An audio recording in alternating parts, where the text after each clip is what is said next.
ఇందాక ఒక ఆయన వచ్చి పచ్చిమిరపకాయ బజ్జీలను వేడి వేడి జిలేబీ ఉంది తింటారండి ఇక్కడ నేను అక్కడ స్టేజ్ మీద కూర్చొని మీరు అందరు చూస్తుంటారు. అందువల్ల పాపం అది అతన్ని ఏదో కించపరచడం కోసం ఎగతాళి చేయడం కోసం చెప్పేవాడు కాదు. అతని అభిమానం.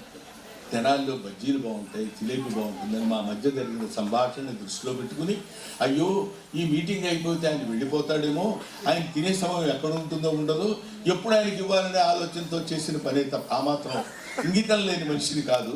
అయినా మరి తింటాం ఏం బాగుంటుంది చెప్పండి. నేను సుబ్బారావు అది. కాబట్టి నేను మీ అందరికీ మనవి చేసేది ఏంటంటే, ఇక్కడ కానీ మాస్టర్ ఉద్యోగం చేసి వచ్చినాడు కాబట్టి నేను మాట్లాడుతున్నప్పుడు ఎవరన్నా డిస్టర్బ్ చేశాను కోపం వచ్చాడే ఏంటా మాట్లాడతాం అన్నాను అనుకోండి. ఇంతకుముందు అయితే గబుక్కుని సరే సరే సరే తలకాల్చుకున్నాడు. వాడు అంటే రికార్డ్ చేసి వీళ్ళ మీద చేయి చేసుకున్న బ్రహ్మానందం యాక్చువల్గా పొద్దున్నే అది ఎందుకు కొట్టాడు, కొట్టితే పళ్ళు 16 రాలిపోతే వెంటనే హుటాహుటిన హాస్పిటల్లో చేర్చిన ఇవన్నీ వస్తాయి. అందువల్ల ఏమ్మా ఇది పళ్ళు రాలగొట్టుకోవడం ఎందుకు, కుట్లు వేసుకోవడం ఎందుకమ్మా. అందుకనే ఇది ఈ చెప్పడం వరకు